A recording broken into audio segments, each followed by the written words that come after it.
بڕیار وایە فێستیڤاڵی سینەمایی کۆبانەی نێودەوڵەتی لە وڵاتی ئەڵمانیا بەڕێوە بچێت و لە ئێستاشدا ئامادەکاری بۆ سازدانی ئەم فێستیڤاڵە بەردەوامە.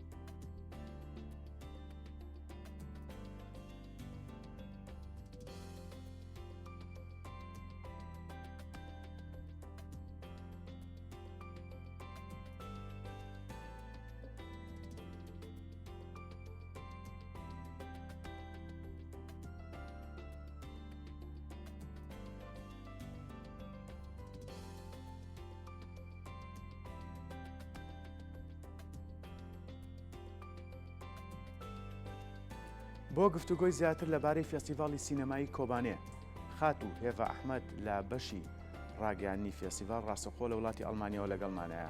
خات و هێڤا سڵاو لێبێ. سلااو لە تۆوە، سلااو لە بینەرانی کورسات نیۆز. خۆشحاڵم ئەمڕۆ میوانی ئێوە. زۆر سپاس، سەرکەوتوو بن هەمیشە. خات و هێڤا، من لە سەرەتاوە ئەمەیە بڵێم بۆ کۆبانێ فێستیڤاڵەکە بۆ ناوتان ناوە کۆبانەیە بۆ ئێمەش و بۆ بینەرانیشی ڕوون بکەیتەوە. بەڵێ، زۆر کەس ئەو پرسیارە لێمان ئەکا کە بۆچی لە ناوی فستیڤاڵتان ناوی کۆبانیە. کۆبانی لە ساڵی 2014 بوو ساحەیە کە زۆربەی وڵاتە جیهانەکان لێ کۆم بوو لەسەر ئەو عەرزە دیفاعی بڵێن هەر کەس و دیفاعی خۆیان لێکردن دژی شەڕی داعش. مقاومەت. بەڵێ بەڵێ ئێمە ئەمانەوەی ئەو دیرۆکە لە 2014 بوو هەم دیسان دووبارە بکەن، بەڵام ئەم جارە بە ڕێگەی هۆنەری لە ساڵی 2014ەوە پێشمەرگە بێکە هیچ کەسێک ڕێگەری لێ بکات بڵێن لە هەرێمی کوردستان ڕۆژ لە ناو کۆبانی شەڕ یەک بەیەکتر لە دژی داعش شەڕیان کردن. ئێمەژی ئەمڕۆ هەم دیسان ئەکەم بە ساحەکی هۆنەری بۆ ئەو وڵاتی جیهان بناوی کۆبانی هۆنەری خواتێدا بڵێن بەخش بکرێت. کەواتە خات و هێڤا، ئەم جارە ئێوە لە ڕێی چەکەوە بەڵکو لە ڕێی هونەرەوە ئەتانەوێت پەیامێک بگێنن. بەڵێ، ڕێک وایە ئەم جارە هەر هەمان کارەکەن، بەڵام بە ڕێگەی هۆنەر. بەڵێ، خات و هێڤا، ئەمێ پرسم چێ سپۆنسەری فێستیڤاڵەکەتان ئەکات، چ لایەنێک؟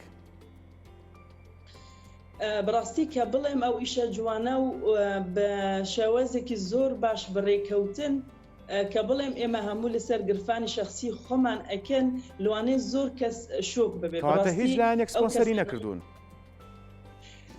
سپۆنسەرێکی زۆر بەسیت و زۆر کەم، بەڵام سپۆنسەرێکی وەکو شەریک کە بڵێن لەگەڵمان بەڕسمی ئیش بکات نییە، تەکلیفاتێکی بەسیت ئەیدە، بەڵام ئێمەش دەستخۆشی لاوانەکەن و لە داهاتوو ناوی ئەوانیژە ڕاگەهێنن، بەڵام شتێکی زۆر بەسیتە. بەڵێ، خات و هێڤا، باسی سپۆنسەرمان کرد. ئەمەیە پرسم دروستکردنی فێستیڤاڵێک یان بەڕێوەچوونی فێستیڤاڵێک لە ئەوروپا ئاسانکاریەکانی و ئاستەنگەکانی چییە؟ یعنی هەم ئاسانکاری هەم ئاستەنگ. بەڵێ، ڕەنگە ئێمە وڵاتی خۆم هەر شتێک بکەن وڵاتی خۆت بێ حتمەن ئاسانکاری زیاتر ئەبێ، بۆ نمونە وەکو مۆڵەت و شتانە، بەڵام ئەوروپا چونکە بناوی ئازادی یعنی دیارە ئەوە بۆمە ئاسانتر بوو، یعنی کە ئێمە شتێکی خۆ زمانی کوردی با لە بیرت بێ ئێمە چەند ساڵ لەمە پێش هەل وڵاتی خۆمان بوو لە ڕۆژە ئاوا بوون، ئێمە نەبەس فستیڤاڵێکی کوردی نەمەتوانی دار بخەن، ئێمە بە زمانی خۆمان نەتوانی قسە بکەن، بەڵام ئەوروپا هەمدیسان ئاڵێن شارێکی ئازادیە، ئێمە بە ئاسانی ئەتوانن فستیڤاڵی بە زمانی کوردی بدار بخەن. خات و هێڤا، لە ماوەی ڕابردووە لە ساڵانی ڕابردووە چەندین فێستیڤاڵ و بۆنەی هونەری کوردی لە وڵاتانی ئەوروپا بەڕێوە چووە. تا چەند گرنگە بۆ ئێمەی کورد کە ئەو جۆرە فێستیڤاڵانە لە دەرەوە پیشانی بینەرانی دەرەوە بین. بە دیاریکراوی مەبەستم شوناسی کورد کە لە ڕێی فێستیڤاڵ و بۆنە هونەریەکان لە ئەوروپا پیشانی هەموو لایەکی بین.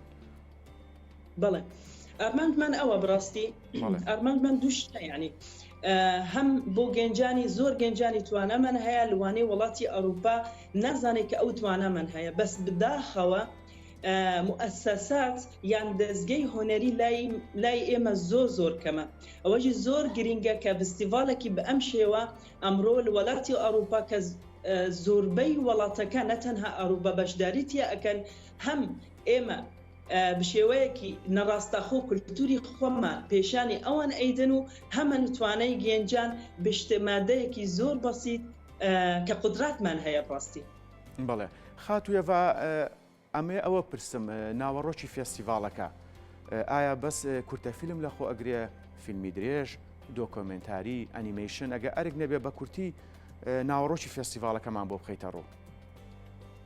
بەڵێ ئێمە هەموو جۆرە فیلم وەریەگرن بەڵام کورتە فیلمە ئەبێ ماوەی نیو ساعت بێ ماوەکەی ئەنمێنشن و هەموو جۆرەکە وەکو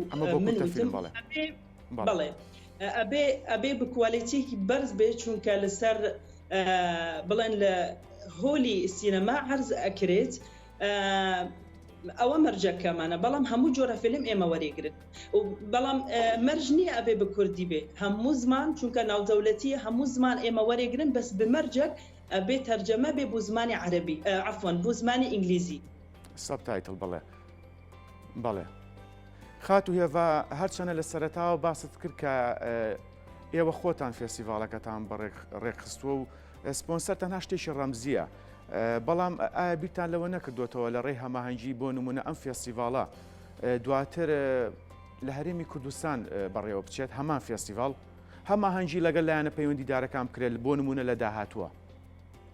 بەڵێ ینی بڕاستی پرسیارێکی زۆر جوان خۆشە ئارمانجمان ئێمە لە داهاتوو ئێمە بنیاز بوون ئەم ساڵ لە هەرێمی کوردستان ئەو فستیڤالە داربخەن لە بداخەوە دەنگمان نەگەیشت هێشت لاینی پەیوەندیدار چونکە ئێمە کەسیوان لە داهاتوە بگات بەڵێ ئێمە لە داهاتی خەونی خۆمانە یعنی لەوانەیە ساڵی ئەم ساڵ تازە ینی تەوا ینی ساڵی بۆ داهاتوو فێستیڤالی داهاتوو بەڵێ بۆ داهاتوو بەڵێ خاتوویەڤە ئەمێ پرسم بینەر لە ئەوروپا تا چەند خولیای فێستیڤالە کوردیەکانن تا چەند تامەزرۆی بەڕێوەچوونی فێستیڤالێکی لەو جۆران لە ئەڵمانیا لە وڵاتانی کە بە شێوەیەکی گشتی نازم ڕەنگە من زۆر لە پرسیارەکەت وە تێنەگەیشتوم کە ئەوەی تێگەشتوم ئەو کەسانە بینەری کوردمە بەچون لە ئەوروپا بەڵێ تا چەند تامەزرۆی بەڕێوەچوونی فێستیڤالێکی لەو جۆرن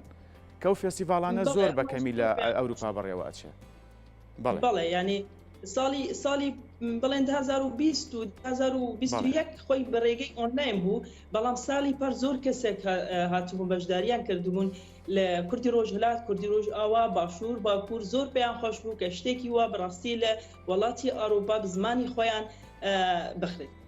خاتوویەڤە ئەحمەد سوپاس کە ڕاستەوخۆ لەگەڵمان بوویت هیوای سەرکەوتنتان بۆ خوازیم.